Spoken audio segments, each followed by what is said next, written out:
Breve introducción. Jesús no tiene reglas después de sus milagros. Según sea el caso, a unos les pide que guarden el milagro como un mensaje íntimo de Dios, pero a otros les pide que lo divulguen. Él ha mostrado su poder expulsando demonios y curando enfermedades.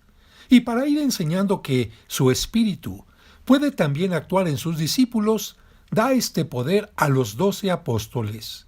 Pero, para evitar que los vayan a asaltar por el camino, les pide que no lleven sino lo necesario. Para que la gente comprenda que su misión es anunciar el Evangelio y no aprovecharse de ellos, les pide que permanezcan en la casa que los reciban y que si alguien no quiere recibirlos, se sacudan hasta el polvo de los pies de aquella casa para que se comprenda que su intención era dejar el bien y no llevarse nada.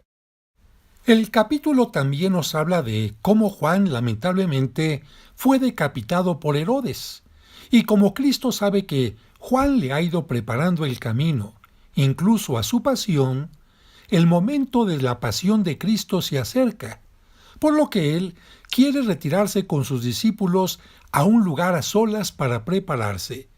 Sin embargo, como la gente lo busca, él no los defrauda. Les alimenta el espíritu y también el cuerpo, multiplicando los panes y enseñando que Dios se preocupa por el ser humano en forma integral.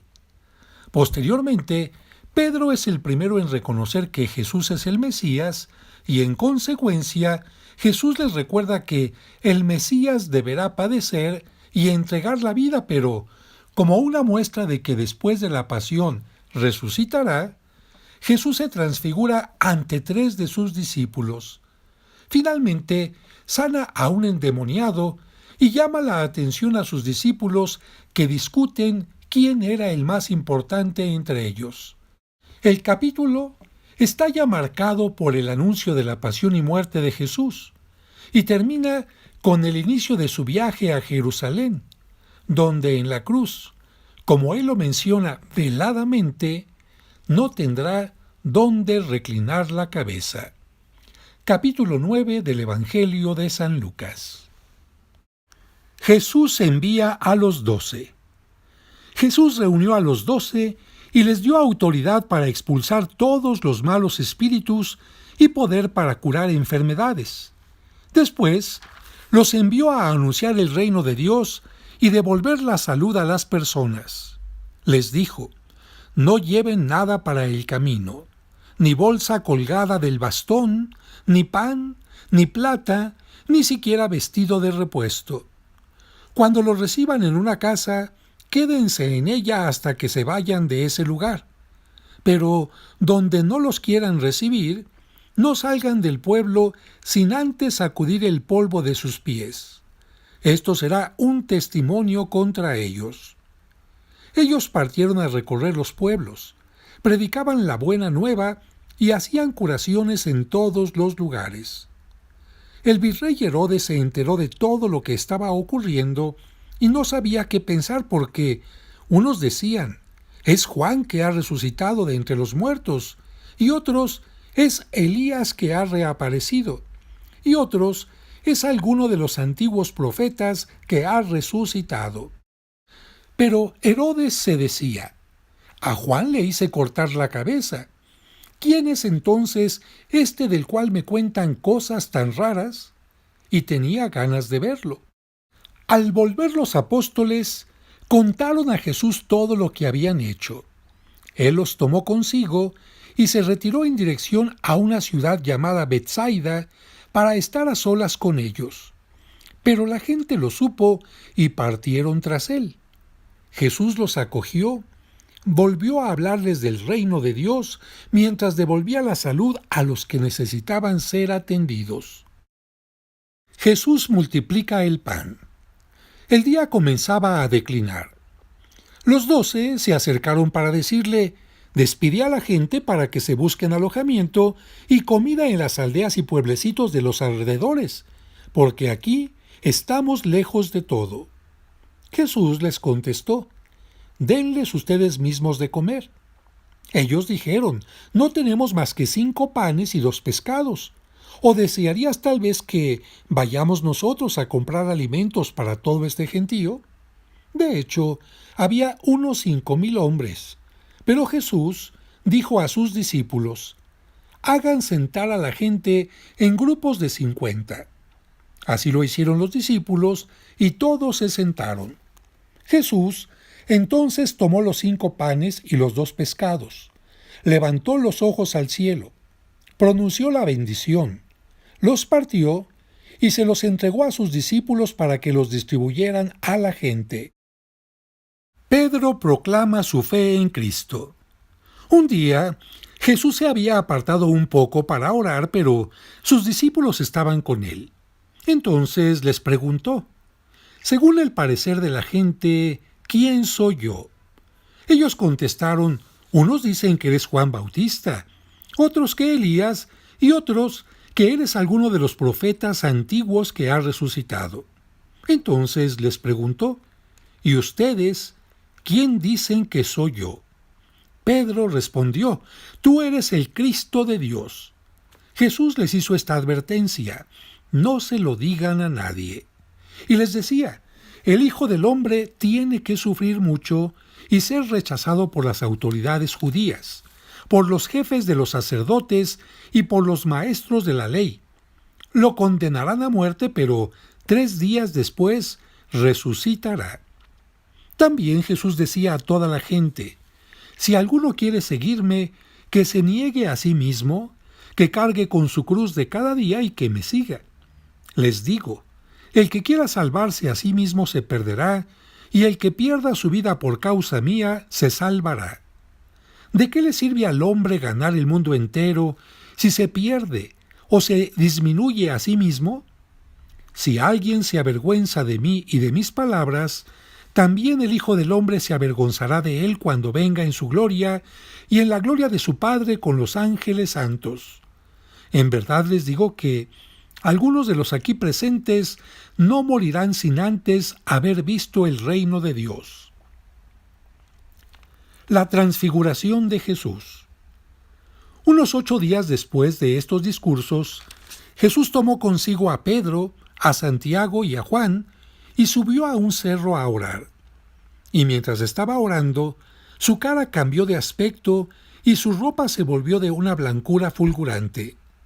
2 hombres que eran Moisés y Elías conversaban con él. Se veían en un estado de gloria y hablaban de su partida que debía cumplirse en Jerusalén. Un sueño pesado se había apoderado de Pedro y sus compañeros, pero se despertaron de repente y vieron la gloria de Jesús y a los 2 hombres que estaban con él. Como éstos estaban para irse, Pedro dijo a Jesús: Maestro, qué bueno que estemos aquí. Levantemos 3 chozas, una para ti, otra para Moisés y otra para Elías. Pero no sabía lo que decía. Estaba todavía hablando cuando se formó una nube que los cubrió con su sombra, y al quedar envueltos en la nube se atemorizaron, pero de la nube llegó una voz que decía: Este es mi Hijo, mi elegido, escúchenlo. Después de oír estas palabras, Jesús estaba allí solo. Los discípulos guardaron silencio por aquellos días y no contaron nada a nadie de lo que habían visto. Jesús sana al joven endemoniado. Al día siguiente, cuando bajaban del cerro, le salió al encuentro un tropel de gente. De pronto, un hombre de entre ellos empezó a gritar: «Maestro, te lo suplico, mira a este muchacho, el único hijo que tengo. De repente, un demonio se apodera de él y empieza a dar gritos, lo hace retorcerse con violencia y echar espumarajos, y no lo suelta sino cuando está totalmente molido. He pedido a tus discípulos que echaran el demonio, pero no han sido capaces». Jesús respondió: «Gente incrédula y extraviada, ¿hasta cuándo estaré entre ustedes y tendré que soportarlos? Trae acá a tu hijo». Cuando el muchacho se acercaba, el demonio lo arrojó al suelo con violentas sacudidas, pero Jesús habló al espíritu malo en tono dominante, curó al muchacho y se lo devolvió a su padre. Todos quedaron asombrados ante una tal intervención de Dios. Mientras todos quedaban admirados por las cosas que hacía, Jesús dijo a sus discípulos: «Escuchen y recuerden lo que ahora les digo. El Hijo del Hombre va a ser entregado en manos de los hombres». Pero ellos no entendieron estas palabras. Algo les impedía comprender lo que significaban y no se atrevían a pedirle una aclaración. ¿Quién es el más importante? A los discípulos se les ocurrió preguntarse cuál de ellos era el más importante. Jesús, que conocía sus pensamientos, tomó a un niño, lo puso a su lado y les dijo: «El que recibe a este niño en mi nombre, me recibe a mí, y el que me recibe a mí, recibe al que me envió. El más pequeño entre todos ustedes, ese es realmente grande». En ese momento, Juan tomó la palabra y le dijo: «Maestro, hemos visto a uno que hacía uso de tu nombre para echar fuera demonios, y le dijimos que no lo hiciera, pues no te sigue junto a nosotros». Pero Jesús le dijo: «No se lo impidan, pues el que no está contra ustedes, está con ustedes». El inicio del viaje a Jerusalén. No quieren acoger a Jesús en un pueblo. Como ya se acercaba el tiempo en que sería llevado al cielo, Jesús emprendió resueltamente el camino a Jerusalén. Envió mensajeros delante de él, que fueron y entraron en un pueblo samaritano para prepararle alojamiento. Pero los samaritanos no lo quisieron recibir porque se dirigía a Jerusalén. Al ver esto, sus discípulos Santiago y Juan le dijeron: «Señor, ¿quieres que mandemos bajar fuego del cielo que los consuma?». Pero Jesús se volvió y los reprendió, y continuaron el camino hacia otra aldea. Las exigencias del Maestro. Mientras iban de camino, alguien le dijo: «Maestro, te seguiré a donde quiera que vayas». Jesús le contestó: «Los zorros tienen cuevas y las aves tienen nidos, pero el Hijo del Hombre ni siquiera tiene dónde recostar la cabeza». Jesús dijo a otro: «Sígueme». Él contestó: «Señor, deja que me vaya y pueda primero enterrar a mi padre». Jesús le dijo: «Sígueme y deja que los muertos entierren a sus muertos. Tú ve a anunciar el reino de Dios». Otro le dijo: «Te seguiré, Señor, pero antes déjame despedirme de mi familia». Jesús le contestó: «El que pone la mano en el arado y mira hacia atrás, no sirve para el reino de Dios». Hasta aquí el capítulo 9 del Evangelio de San Lucas.